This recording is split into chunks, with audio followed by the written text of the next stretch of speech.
नमस्कार दोस्तों, आप सबका हमारे इस channel SMSGS research centre Prayagraj में स्वागत है। हिंदी TGT PGT UGC से संबंधित आज के हमारे महत्वपूर्ण कवि भक्त काल के प्रमुख कवि तुलसीदास जी के बारे में हम पढ़ेंगे। तुलसीदास के जीवन वृत्ति के निम्नलिखित स्रोत ग्रंथ हैं। लेखक और उनकी रचना गोकुलनाथ की रचना है 252 वैष्णवन की वार्ता। नाभादास भक्तमाल, नाभादास ने अपनी रचना भक्तमाल को 1585 ईस्वी में लिखी। बेड़ी माधवदास की रचना है भक्तमाल। तुलसीदास की रचना विनय पत्रिका, कवितावली।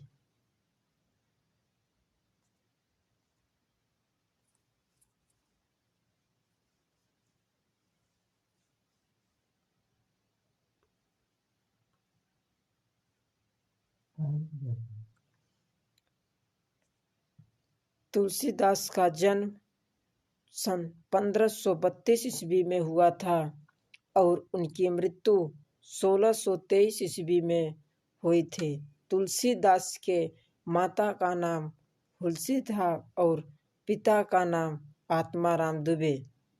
तुलसीदास के पत्नी रत्नावली और तुलसीदास का गोत्र पराशर गोत्र।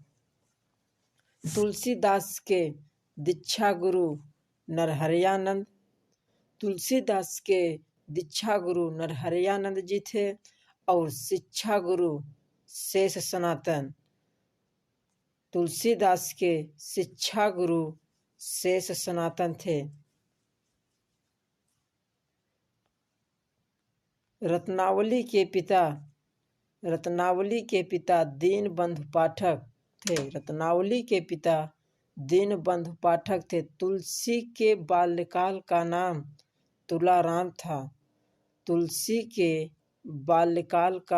तुलाराम था क्योंकि ये तुला राशि में पैदा हुए।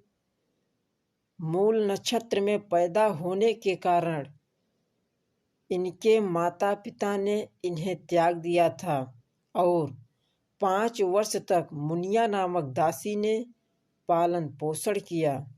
कवितावली में तुलसी ने कहा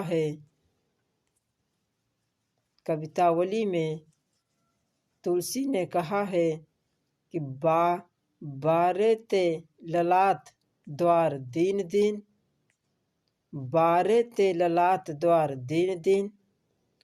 तुलसी के बचपन का नाम राम बोला रखा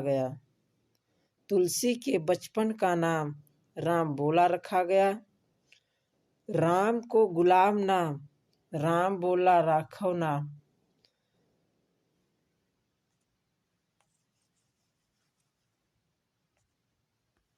तुलसी के जन्म स्थान के संदर्भ में विद्वानों में मतभेद है। तुलसी के जन्म स्थान के संदर्भ में विद्वानों में मतभेद है कि तुलसीदास का जन्म कुछ विद्वान सूकरखेत सोरो जिला एटा मानते हैं और कुछ विद्वान राजापुर जिला बांदा मानते हैं। ये देखते हैं कौन कौन से विद्वान सूकरखेत जिला एटा मानते हैं।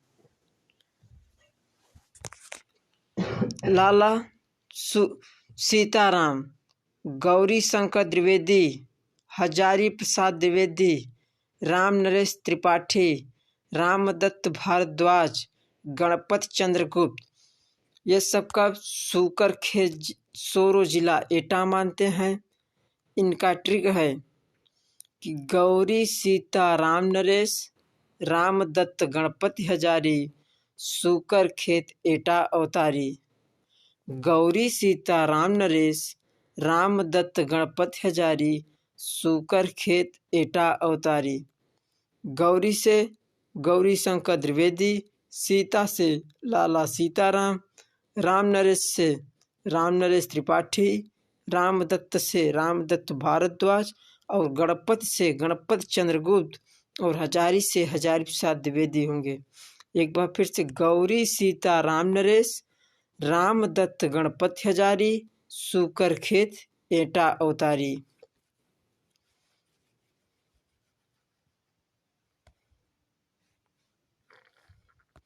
अब राजापुर जिला बांदा मानने वाले विद्वान बेनी माधव दास, महात्मा रघुवर दास, शिव सिंह सेंगर, राम गुलाम द्विवेदी, आचार्य रामचंद्र शुक्ल। राजापुर जिला बांदा मानने वाले कवि बेनी माधव दास, महात्मा रघुवर दास, शिव सिंह सेंगर, राम गुलाम द्विवेदी, आचार्य रामचंद्र शुक्ल। ठीक है, रघुवर सेंगर शुक्ल गुलाम बेनी माधव दास राजापुर बांदा में जन्मे गोस्वामी तुलसीदास। रघुवर सेंगर शुक्ल गुलाम बेनी माधव दास राजापुर बांदा में जन्मे गोस्वामी तुलसीदास। रघुवर से महात्मा रघुवर दास, सेंगर से शिव सिंह सेंगर और शुक्ल से आचार्य रामचंद्र शुक्ल, गुलाम से राम गुलाम द्विवेदी और बेनी माधव दास।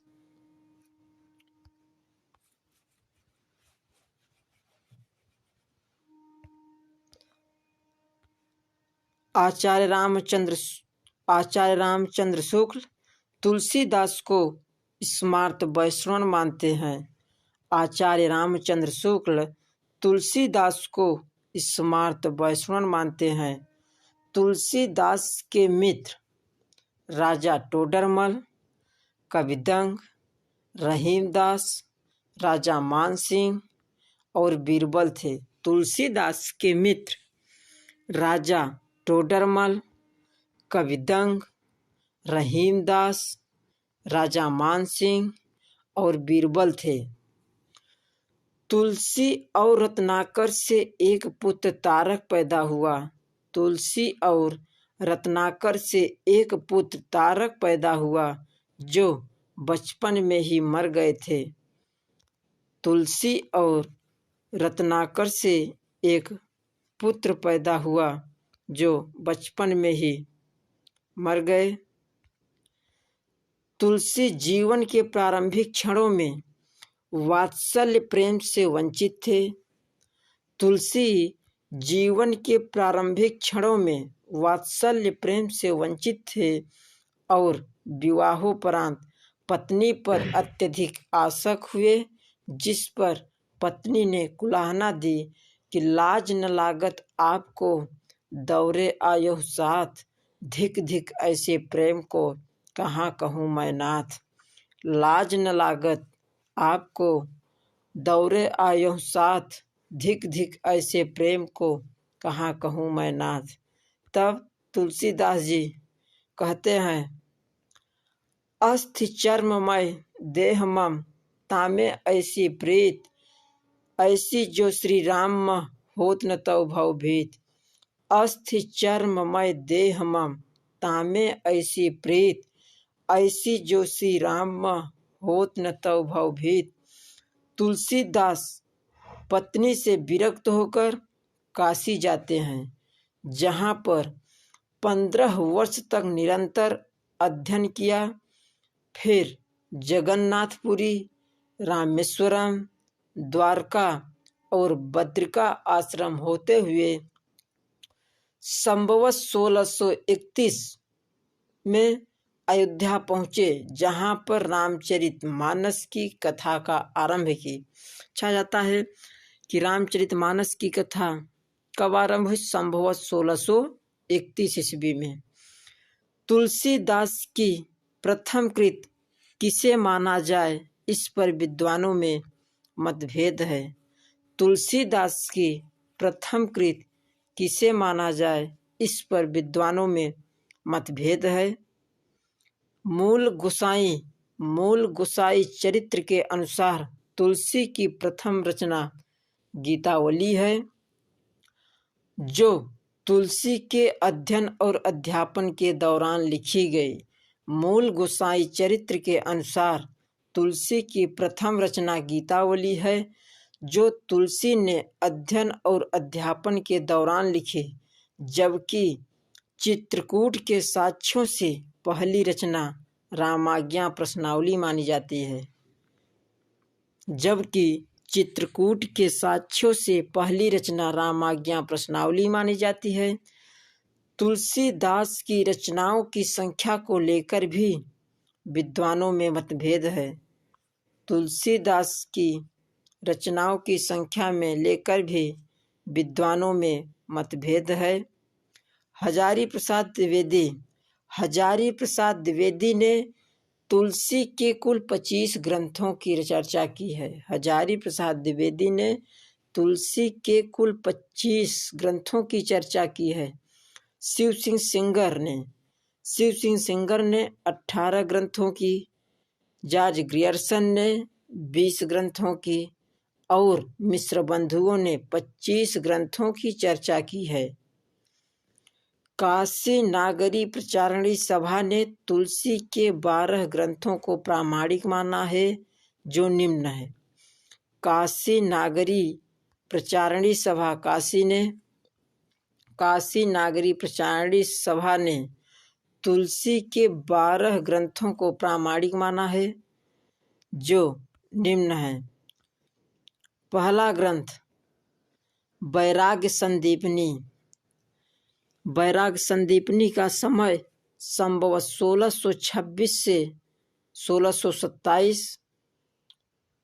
वैराग्य संदीपनी का काव्य रूप मुक्तक, भाषा ब्रजभाषा, छंद दोहा सोरठा। वैराग्य संदीपनी का छंद दोहा और सोरठा। इसमें संत महिमा एवं संत स्वभाव का वर्णन है। वैराग्य संदीपनी में संत महिमा एवं संत स्वभाव का वर्णन है। प्रश्न बनता है कि तुलसी के कौन से ग्रंथ में संत महिमा एवं संत स्वभाव का वर्णन है? तो उत्तर होगा वैराग्य संदीपनी। वैराग्य संदीपनी में संत महिमा एवं संत स्वभाव का वर्णन है। निर्गुण और सगुण के अभेद का वर्णन है। वैराग्य संदीपनी में निर्गुण और सगुण के अभेद का वर्णन है। इसमें वैराग्य के स्वरूप का निरूपण करते हुए आध्यात्मिक शांति की व्यवस्था है। वैराग्य संदीपनी में वैराग्य के स्वरूप का निरूपण करते हुए आध्यात्मिक शांति की व्यवस्था है। दूसरा ग्रंथ है रामाज्ञा प्रश्नावली। रामाज्ञा प्रश्नावली का समय संभव 1627 से 1628 है। रामाज्ञा प्रश्नावली का समय संभव 1627 से 1628 है। रामाज्ञा प्रश्नावली का काव्य रूप मुक्तक, भाषा अवधि। रामाज्ञा प्रश्नावली का छंद है दोहा। रामाज्ञा प्रश्नावली का छंद दोहा छंद है। रामाज्ञा प्रश्नावली का विशेषता है कि इसे ज्योतिष ग्रंथ भी कहते हैं। रामाज्ञा प्रश्नावली को ज्योतिष ग्रंथ भी कहते हैं। इसमें 7 कांड हैं। रामाज्ञा प्रश्नावली में 7 कांड हैं। यह सगुण विचारने के उद्देश्य से लिखा गया। तब रामाज्ञा प्रश्नावली को तुलसीदास ने सगुण विचारने के उद्देश्य से लिखे थे। रामाज्ञा प्रश्नावली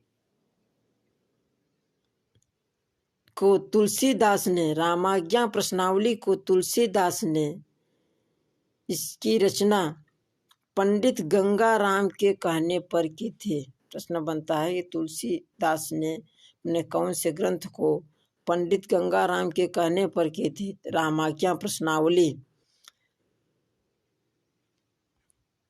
तीसरा ग्रंथ है रामलला नहछु।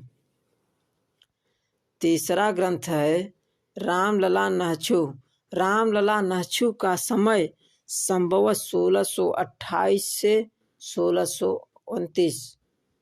रामलला नहछु का काव्य रूप प्रबंध काव्य, भाषा ठेठ अवधि, छंद सोहर छंद। रामलला नहछु का छंद सोहर छंद है और रामलला नहछु में कुल छंदों की संख्या 20 है, जिसमें 11 छंदों में हास परिहास का वर्णन है। विशेषता, रामलला नहछु की विशेषता है कि यह विवाह एवं जनेऊ संस्कार के अवसर पर सोहर छंद में लिखा गया है। रामलला नहछु को विवाह एवं जनेऊ संस्कार के अवसर पर सोहर छंद में लिखा गया है।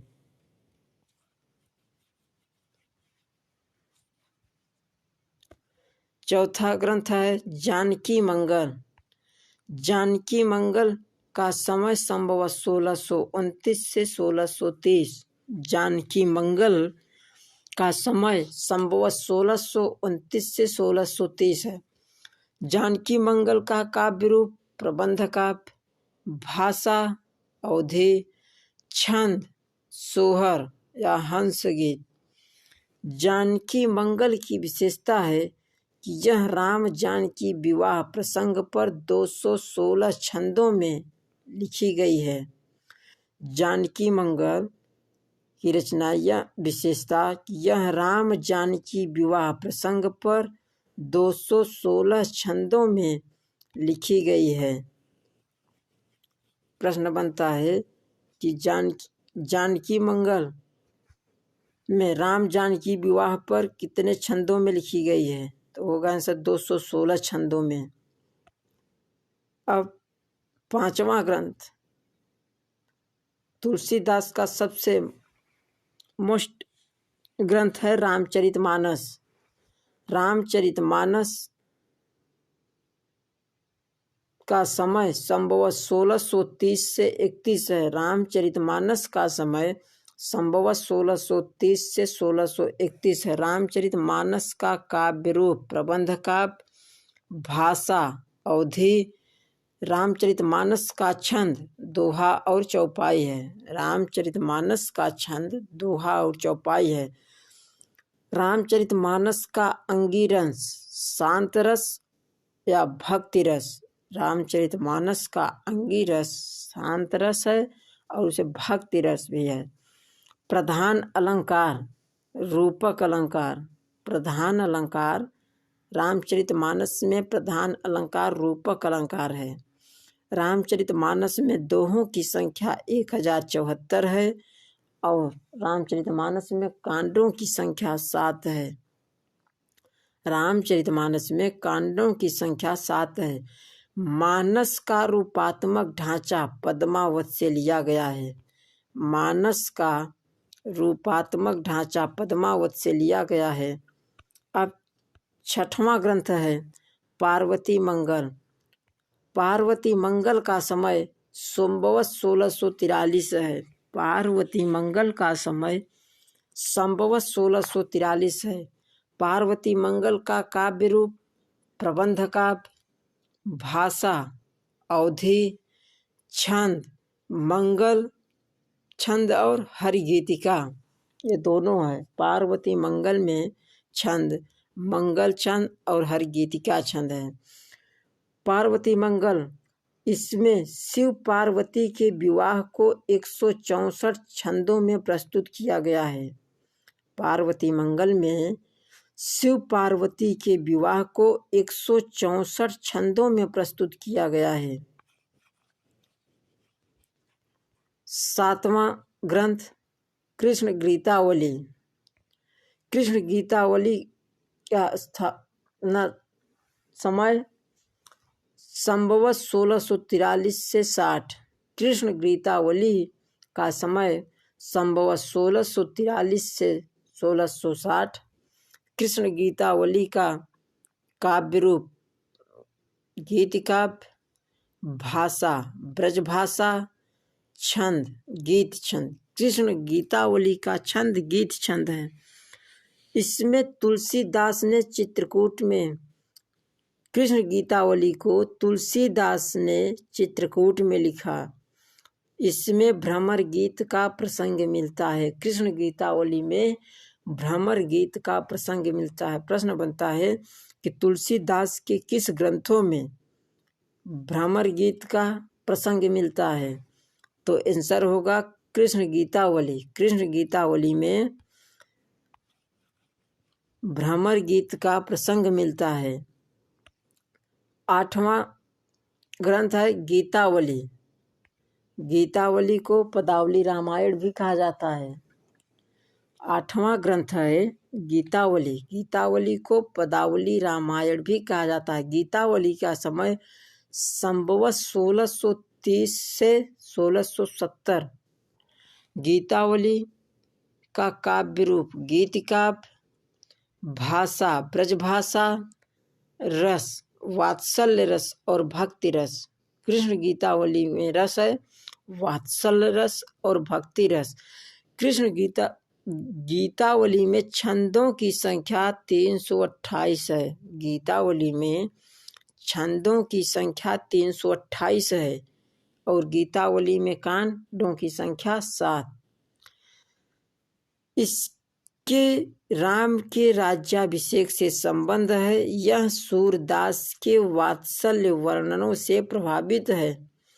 इसमें करुण रस की प्रधानता है। गीतावली में करुण रस की प्रधानता है। राग केदार एवं राग सोरठा का प्रयोग हुआ है। गीतावली को राम के राज्याभिषेक से संबंध है। गीतावली में राम के राज्याभिषेक से संबंध है। यह सूरदास के वात्सल्य वर्णनों से प्रभावित है। 9वां ग्रंथ विनय पत्रिका। इसको विनयावली या राम गीतावली के नाम से भी जाना जाता है। विनय पत्रिका का समय संभवतः 1631 से 79 है। विनय पत्रिका का समय संभवतः 1631 से 1679 है। काव्य रूप गीत काव्य, भाषा ब्रजभाषा, रस भक्ति रस। विनय पत्रिका में छंदों की संख्या 79 है। विनय पत्रिका में छंदों की संख्या 79 है। विनय पत्रिका में कहीं कहीं भोजपुरी के शब्द मिलते हैं। विनय पत्रिका में कहीं कहीं भोजपुरी के शब्द मिलते हैं। इसकी रचना काशी में हुई। इसे भक्तों के गले का कंठहार भी कहा जाता है। विनय पत्रिका को भक्तों के गले का कंठहार भी कहा जाता है। इसमें तुलसीदास ने भगवान के प्रति आत्मनिवेदन प्रस्तुत किया है। प्रश्न बनता है कि तुलसीदास की कौन से ग्रंथ में भक्तों के गले का कंठहार भी कहा जाता है? किस ग्रंथ को भक्तों के गले का कंठहार भी कहा जाता है? तो उत्तर होगा विनय पत्रिका। विनय पत्रिका को भक्तों के गले का कंठहार भी कहा जाता है। 10वां ग्रंथ दोहावली। दोहावली का समय संभवतः 1626 से 80 है। दोहावली का समय संभवतः 1626 से 1680 है। काव्य रूप मुक्तक, भाषा ब्रजभाषा। दोहावली का काव्य रूप मुक्तक और भाषा ब्रजभाषा। दोहावली का छंद दोहा एवं सोरठा है। दोहावली में छंदों की संख्या 573 है। पूछा जाता है कि दोहावली में छंदों की संख्या 573 है। यह नीति काव्य के ढंग पर है। दोहावली नीति काव्य के ढंग पर है। 11वां ग्रंथ बर्बर रामायण। बर्बर रामायण का समय संभवतः 1630 से 80 है। बर्बर रामायण का समय संभवतः 1630 से 80 है। बर्बर रामायण का काव्य रूप मुक्तक, भाषा अवधी। बर्बर रामायण का छंद बर्बर छंद। बरबय रामायण का छंद बरबय छंद। कुल छंद बरबय रामायण में कुल छंदों की संख्या 69 है और कांडों की संख्या 7 है। इसकी रचना बरबय रामायण की रचना रहीम दास के आग्रह पर तुलसी ने की थी। इसे संक्षिप्त रामायण भी कहते हैं। बरबय रामायण को संक्षिप्त रामायण भी कहते हैं। प्रश्न बनता है कि तुलसीदास के कौन से ग्रंथ को संक्षिप्त रामायण के नाम से जानते हैं? तो होगा बरबय रामायण। बरबय रामायण को संक्षिप्त रामायण के नाम से भी जानते हैं। 12वां एवं अंतिम ग्रंथ कवितावली। कवितावली को हनुमान बाहुक समेत के नाम से जानते हैं। कवितावली का समय संवत 1631 से 1680 है। कवितावली का काव्य रूप मुक्तक, भाषा ब्रजभाषा। कवितावली का छंद कवित और छप्पय है। कवितावली का छंद कवित और छप्पय है। कवितावली में कांड 7 हैं। कवितावली में कांड 7 हैं। छंदों की संख्या 325। कवितावली में छंदों की संख्या 325 है। डॉक्टर बच्चन सिंह ने हनुमान बाहुक को मृत्यु पीड़ा का चित्कार कहा है। डॉक्टर बच्चन सिंह ने हनुमान बाहुक को मृत्यु पीड़ा का चित्कार कहा है। रामचरितमानस और कवितावली में गोस्वामी जी ने कलिकाल का वर्णन किया है। रामचरितमानस और कवितावली में गोस्वामी जी ने कलिकाल का वर्णन किया है। कवितावली में बनारस काशी के तत्कालीन समय में फैले महामारी का वर्णन उत्तरकांड में है। कवितावली में बनारस काशी के तत्कालीन समय में फैले महामारी का वर्णन उत्तरकांड में है। प्रश्न बनता है कि रामचरितमानस और कवितावली में गोस्वामी जी ने किसका वर्णन किया? कलिकाल का वर्णन। कलिकाल का वर्णन गोस्वामी जी ने अपने किस ग्रंथों में किया है?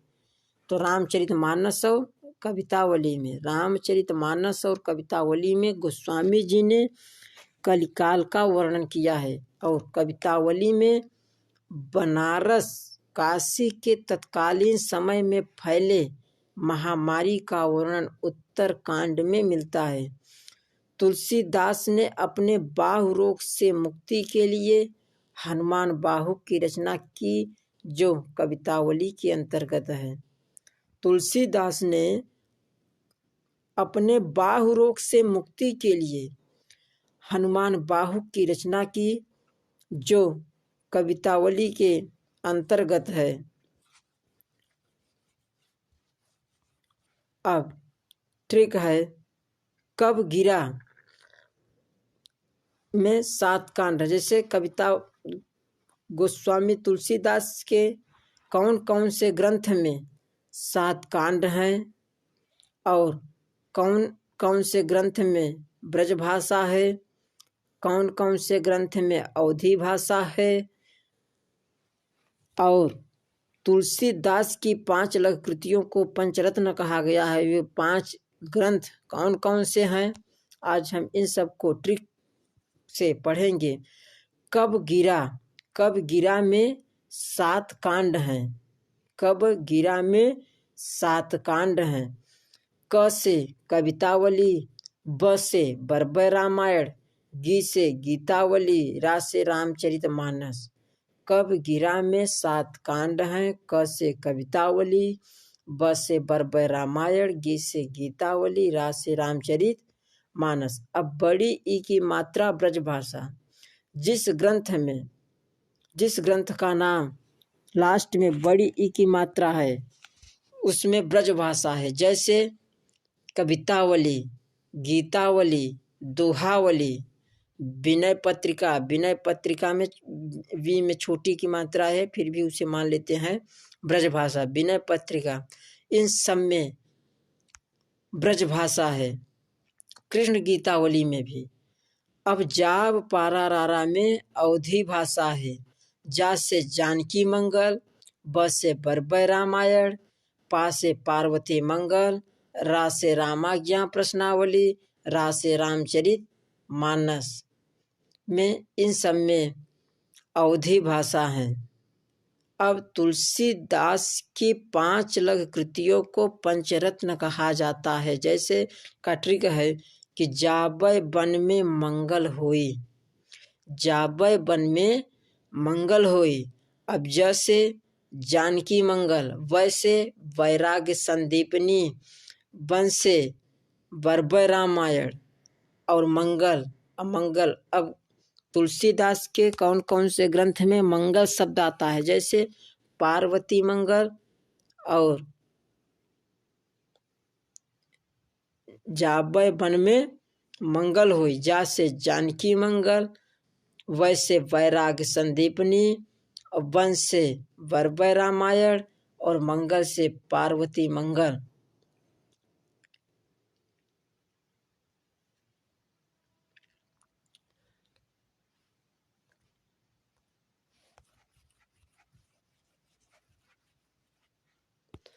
रामचरितमानस, रामचरितमानस, तुलसीदास ने रामचरितमानस की सर्वप्रथम कथा रसखान को सुनाई।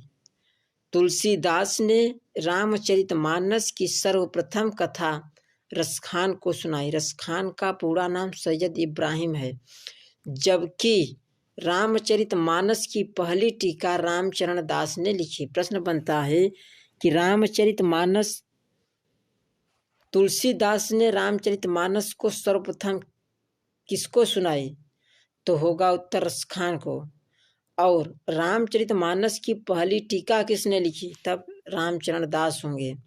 रामचरितमानस की पहली टीका रामचरण दास ने लिखी, जबकि तुलसीदास ने रामचरितमानस की सर्वप्रथम कथा रसखान को सुनाई थी।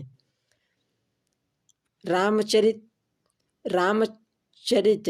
में कथा सुनाने वाले को वक्ता और सुनने वाले को श्रोता कहा गया। वक्ता श्रोता 4 माने गए हैं तथा मानस के चारों घाटों का उल्लेख निम्नवत है। रामचरितमानस में कथा सुनाने वाले को वक्ता और सुनने वाले को श्रोता कहा गया है। वक्ता श्रोता 4 माने गए हैं तथा मानस के 4 घाटों का उल्लेख निम्नवत है। रामचरितमानस, रामचरितमानस का प्रथम वक्ता एवं श्रोता, प्रथम वक्ता शिव और प्रथम श्रोता पार्वती। रामचरितमानस का प्रथम वक्ता शिव और प्रथम श्रोता पार्वती। घाट, शिव का घाट ज्ञान घाट और श्रोता पार्वती का घाट राजघाट। द्वितीय वक्ता एवं श्रोता, द्वितीय वक्ता काकभुसुंड और श्रोता गरुड़। काकभुसुंड का घाट उपासना घाट और गरुड़ का घाट पनघट। तृतीय वक्ता एवं श्रोता, तृतीय वक्ता याज्ञवल्क्य और श्रोता भारद्वाज। याज्ञवल्क्य का घाट कर्म घाट और भारद्वाज का घाट पंचायती घाट। चतुर्थ वक्ता एवं श्रोता, चतुर्थ वक्ता तुलसी और चतुर्थ श्रोता संत। तुलसी का घाट प्रपत्ति घाट और संत का घाट गाय घाट। रामचरितमानस में 7 कांड हैं जो क्रमशः इस प्रकार है। रामचरित मानस में 7 कांड हैं जो क्रमशः इस प्रकार हैं। बालकांड, अयोध्या कांड, अरण्य कांड, किष्किंधा कांड, सुंदर कांड, लंका कांड, उत्तर कांड। रामचरितमानस में 7 कांड हैं।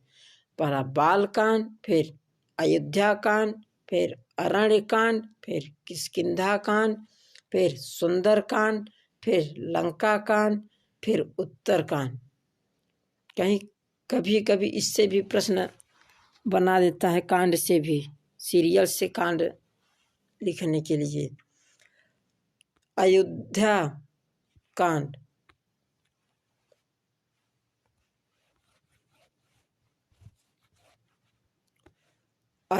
अयोध्या कांड रामचरितमानस का हृदय स्थल कहा जाता है। अयोध्या कांड को रामचरितमानस का हृदय स्थल कहा जाता है, क्योंकि इसमें मर्म स्पर्शी स्थल हैं, जैसे राम का राज्याभिषेक, राम वन गमन, कैकेयी का रूठना।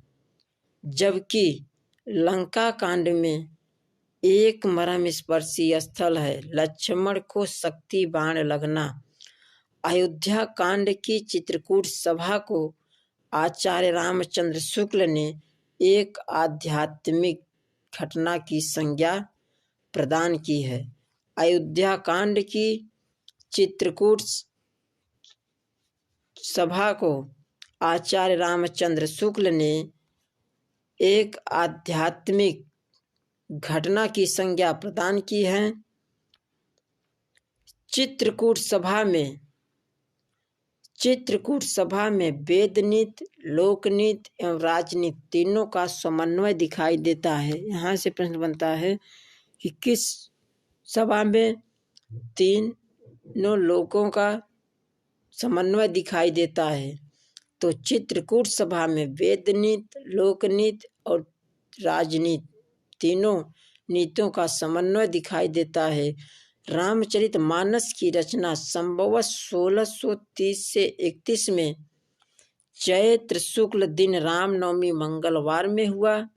इसकी रचना में कुल समय 2 वर्ष 7 महीने 26 दिन लगा। इससे ट्रिक है समय का 27-26 से 2 वर्ष 7 महीना 26 दिन। अब रामचरितमानस की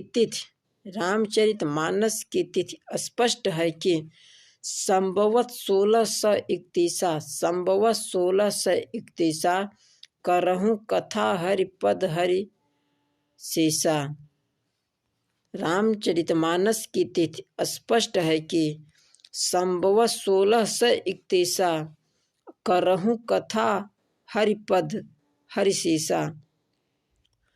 रामचरितमानस के उत्तरकांड में ज्ञानदीप प्रसंग है।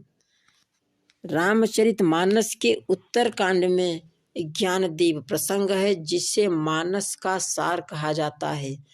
इस कांड में तुलसी ने राम राज्य की परिकल्पना और कलयुग का वर्णन किया है। इस कांड में तुलसी ने राम राज्य की परिकल्पना, उत्तरकांड में तुलसी ने राम राज्य की परिकल्पना और कलयुग का वर्णन है। प्रश्न बनता है कि किस कांड में राम राज्य की परिकल्पना और कलयुग का वर्णन है, तो उत्तर होगा उत्तरकांड। उत्तरकांड में राम राज्य की परिकल्पना और कलयुग का वर्णन है। तुलसी ने मानस के किष्किंधा कांड की रचना काशी में की। तुलसीदास ने मानस के किष्किंधा कांड की रचना काशी में की। जीवन के अंतिम समय में तुलसी का शरीर रोग से जर्जर हो गया। उसी समय काशी में महामारी का प्रकोप था, जिसका शिकार तुलसी भी हुए। तुलसी ने मानस के किष्किंधा कांड की रचना काशी में की। तुलसी ने मानस के किष्किंधा कांड की रचना काशी में की। जीवन के अंतिम समय में तुलसी का शरीर रोग से जर्जर हो गया और उसी समय काशी में महामारी का प्रकोप था, जिसका शिकार तुलसी भी हुए। संभवतः 1680 गंग के तीर श्रावण शुक्ला सप्तमी में तुलसी तज्यो शरीर। रामचरितमानस पर सर्वाधिक प्रभाव अध्यात्म रामायण पर पड़ा। रामचरितमानस का सर्वाधिक प्रभाव अध्यात्म रामायण का पड़ा।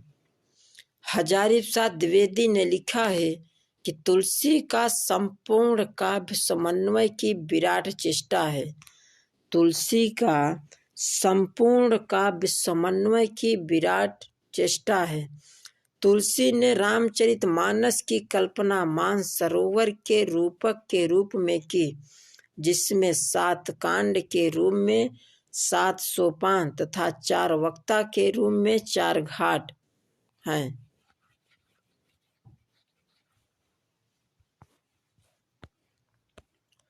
रामचंद्र शुक्ल ने रामचरितमानस को लोक मंगल की साधनावस्था का काव्य माना है। आचार्य रामचंद्र शुक्ल ने रामचरितमानस को लोक मंगल की साधनावस्था का काव्य माना है। नाभा दास ने भक्तमाल में लिखा है कि कलि कुटिल जीव निस्तार हित वाल्मीकि तुलसी भयो। नाभा दास ने भक्तमाल में लिखा है कि कलि कुटिल जीव निस्तार हित वाल्मीकि तुलसी भयो। नाभा दास ने तुलसी को कलिकाल का वाल्मीकि कहा है। नाभा दास ने तुलसी को कलिकाल का वाल्मीकि कहा है। प्रश्न बनता है कि कलिकाल का वाल्मीकि किसने कहा तुलसी को? उत्तर होगा नाभा दास। जॉर्ज ग्रियर्सन ने बुद्ध देव के बाद सबसे बड़ा लोकनायक तुलसी को कहा है। जॉर्ज ग्रियर्सन ने बुद्ध देव के बाद सबसे बड़ा लोकनायक तुलसी को कहा है। जॉर्ज ग्रियर्सन ने बुद्ध देव के बाद सबसे बड़ा लोकनायक तुलसी को कहा है। विंसेंट स्मिथ ने तुलसी को मुगल काल का सबसे महान व्यक्ति माना है। विंसेंट स्मिथ ने तुलसी को मुगल काल का सबसे महान व्यक्ति माना है। जॉर्ज ग्रियर्सन ने रामचरितमानस को उत्तर भारत का बाइबिल कहा है। जॉर्ज ग्रियर्सन ने रामचरितमानस को उत्तर भारत का बाइबिल कहा है। डॉक्टर रामविलास शर्मा ने तुलसी को जातीय कवि कहा है। प्रश्न बनता है कि तुलसी को जातीय कवि किसने कहा? उत्तर होगा डॉक्टर रामविलास शर्मा ने। डॉक्टर रामविलास शर्मा ने तुलसी को जातीय कवि कहा है। और अमृतलाल नागर ने तुलसी को मानस का हंस कहा है। अमृतलाल नागर ने तुलसी को मानस का हंस कहा है।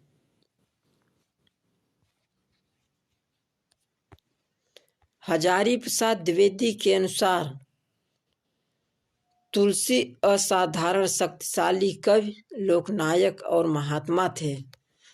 हजारीप्रसाद द्विवेदी के अनुसार कि तुलसीदास असाधारण शक्तिशाली कवि और लोकनायक और महात्मा थे। विजेंद्र स्नातक के अनुसार तुलसी साहित्य हिंदी कविता गायन का सबसे बड़ा वृक्ष है। विजेंद्र स्नातक के अनुसार कि तुलसी साहित्य हिंदी कविता गायन का सबसे बड़ा वृक्ष है। रामचंद्र शुक्ल के अनुसार हिंदी काव्य की प्रौढ़ता के युग का आरंभ गोस्वामी तुलसीदास द्वारा हुआ। हिंदी काव्य की प्रौढ़ता के युग का आरंभ गोस्वामी तुलसीदास द्वारा हुआ। रामचंद्र शुक्ल के अनुसार भारतीय जनता का प्रतिनिधि यदि किसी को कह सकते हैं तो इसी तुलसी महानुभाव को है। भारतीय जनता का प्रतिनिधि यदि किसी को कह सकते हैं तो इसी तुलसी महानुभाव को। यह रामचंद्र शुक्ल का कोटेशन है। हजारीप्रसाद द्विवेदी के अनुसार भारतवर्ष का लोकनायक वही हो सकता है जो समन्वय करने का अपार धैर्य लेकर आया है। हजारीप्रसाद द्विवेदी के अनुसार कि भारतवर्ष का लोकनायक वही हो सकता है जो समन्वय करने का अपार धैर्य लेकर आया है। आचार्य रामचंद्र शुक्ल के अनुसार यह एक कवि हिंदी को प्रौढ़ साहित्यिक भाषा सिद्ध करने के लिए काफ़ी हैं। यह एक कवि ही हिंदी को प्रौढ़ साहित्यिक भाषा सिद्ध करने के लिए काफी है।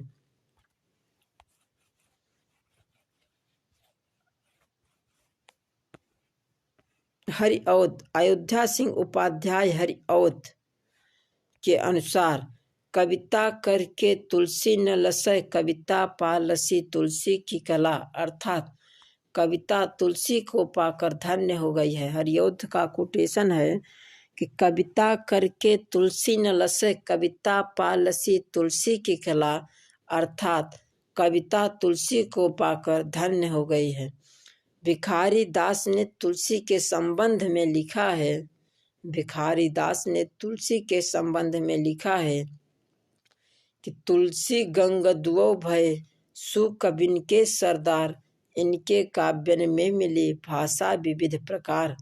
तुलसी गंग दुओ भय, सुकविन के सरदार, इनके काव्यन में मिली भाषा विविध प्रकार।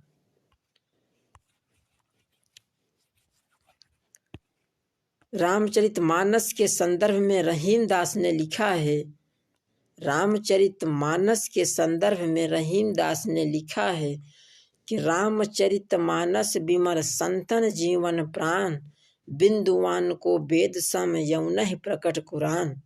रामचरितमानस के संदर्भ में रहीम दास ने लिखा है कि रामचरितमानस विमल संतन जीवन प्राण, बिंदुवान को भेद सम यौनहि प्रकट कुरान।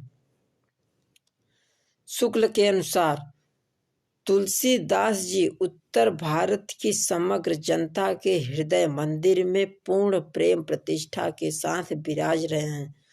तुलसीदास जी उत्तर भारत की समग्र जनता के हृदय मंदिर में पूर्ण प्रेम प्रतिष्ठा के साथ विराज रहे हैं।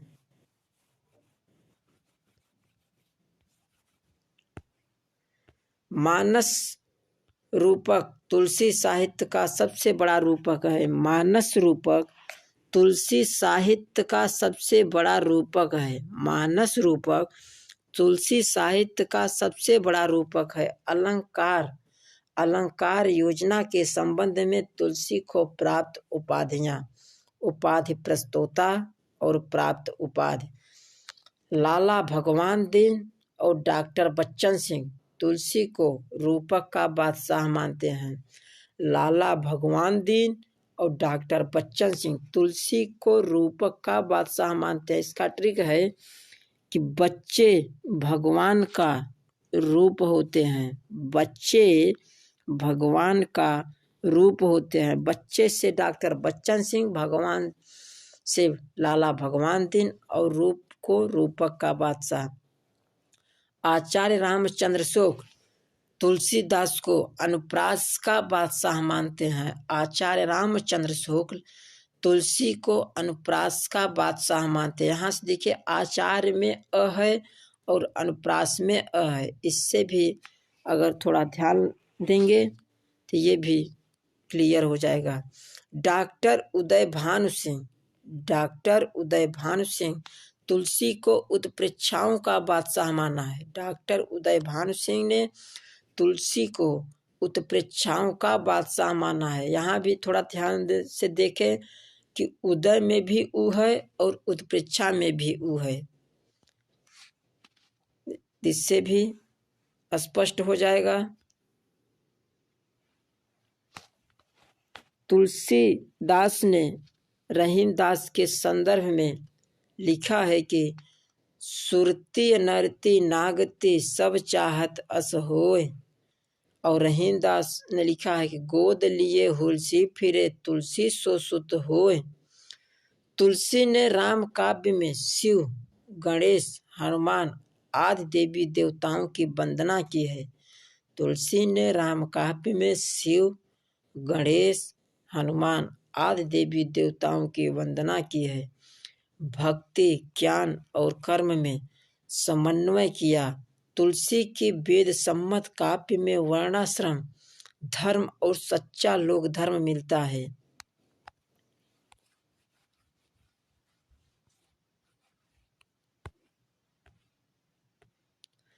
कवि बाद में तुलसी तुलसीदास कभी बाद में और तुलसीदास ये भक्त पहले हैं। तुलसीदास ने ये भक्त पहले हैं और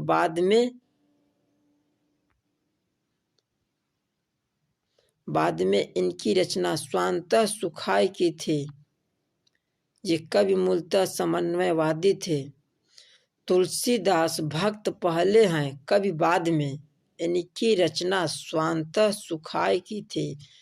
तुलसीदास की रचना स्वांतः सुखाय थी।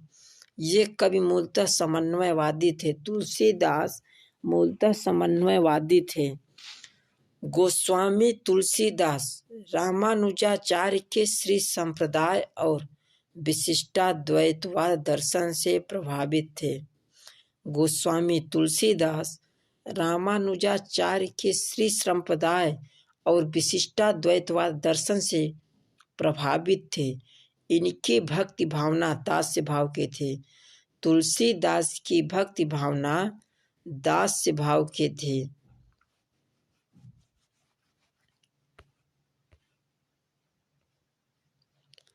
रामचरितमानस की रचना गोस्वामी जी ने स्वांतः सुखाय के साथ साथ लोकहित लोक मंगल के लिए किया। रामचरितमानस की रचना गोस्वामी जी ने स्वांतः सुखाय के साथ साथ लोकहित एवं लोक मंगल के लिए किया। तुलसीदास की रचना शैली की प्रशंसा हजारी प्रसाद ने किया है कि वे कहते हैं कि तुलसीदास ने 10 काव्य रूपों का वर्णन किया है। तुलसीदास ने 10 काव्य रूपों का वर्णन किए हैं। पहला है दोहा चौपाई वाले चरित्र काव्य रामचरितमानस, दोहा चौपाई वाले चरित्र काव्य रामचरितमानस, कवित्त सवैया कवितावली, दोहे में अध्यात्म एवं नीति के उद्देश्य, चौथा बरबय छंद, पांचवा सोहर छंद, छठवां विनय पत्रिका, सातवां लीला के पद, आठवां वीर काव्य, नौवां दोहों में सगुन विचार, 10वां मंगल काव्य। तुलसीदास ने रामचरितमानस के उत्तर कांड में राम राज्य का वर्णन किया है। तुलसीदास ने रामचरितमानस के उत्तर कांड में राम राज्य का वर्णन किया है। कवितावली में तुलसी ने स्वयं की बाल्यावस्था की समस्याओं को प्रस्तुत किया है। कवितावली में तुलसी ने स्वयं की बाल्यावस्था की समस्याओं को प्रस्तुत किया है कि अवधेश के बालक 4 सदा तुलसी मन मंदिर में बिहरे। अवधेश के बालक 4 सदा तुलसी मन मंदिर में बिहरे।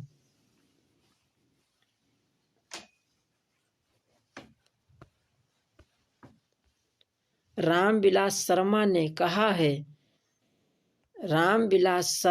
कहा है कि रामचरितमानस में तुलसी की करुणा समाजोन्मुख है। रामविलास शर्मा ने कहा है कि तुलसी की करुणा समाजोन्मुख है। रामचरितमानस की पहली पंक्ति है बंदं गुरुपद पदुम परागा सुरुचि सुवास सरस अनुरागा। कभी कभी सीधे ही पूछ लेता है कि रामचरितमानस की पहली पंक्ति कौन सी है। तो बंदं गुरुपद पदुम परागा सुरुचि सुबास सरस अनुरागा। रामचरितमानस की अंतिम पंक्ति कामे नारी पियार जिम लोभहि प्रिय जिम दाम। रामचरितमानस की अंतिम पंक्ति कामे नारी पियार जिम लोभहि प्रिय जिम दाम। रामचरितमानस के आधार पर निम्न ग्रंथ लिखे गए हैं।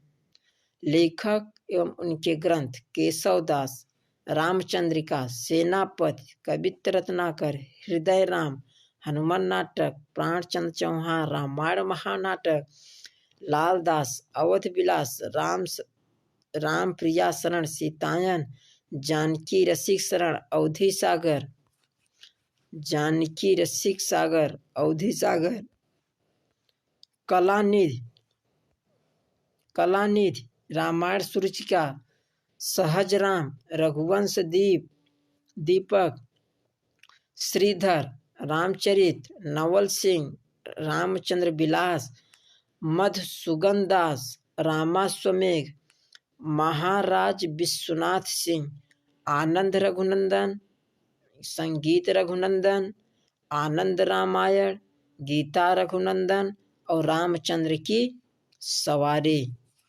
महाराज विश्वनाथ ने आनंद रघुनंदन, संगीत रघुनंदन, आनंद रामायण, गीता रघुनंदन और रामचंद्र की सवारी और सीता राम स्वयंवर।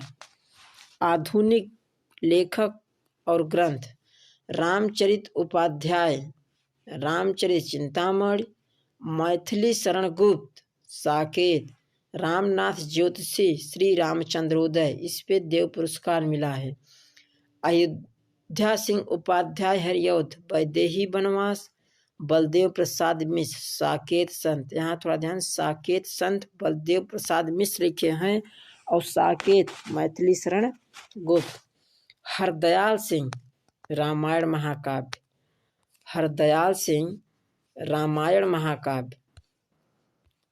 बालकृष्ण शर्मा नवीन उर्मिला, बालकृष्ण शर्मा नवीन उर्मिला। सूर्यकांत त्रिपाठी निराला, राम की शक्ति पूजा, तुलसीदास। रमेश कुंतल मेघ, तुलसी आधुनिक वातायन।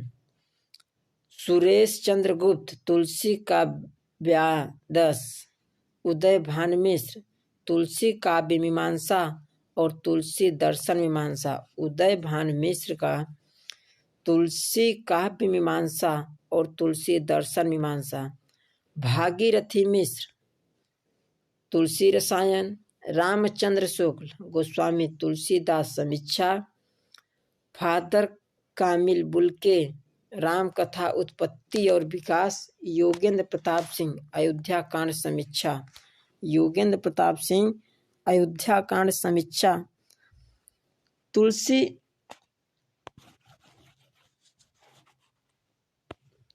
तुलसीदास की प्रथम रचना, तुलसीदास की प्रथम रचना वैराग्य संदीपनी तथा अंतिम रचना कवितावली को माना जाता है। तुलसीदास की प्रथम रचना वैराग्य संदीपनी तथा अंतिम रचना कवितावली को माना जाता है, किंतु अधिकांश विद्वान रामलला नाचू की प्रथम कृति मानते हैं।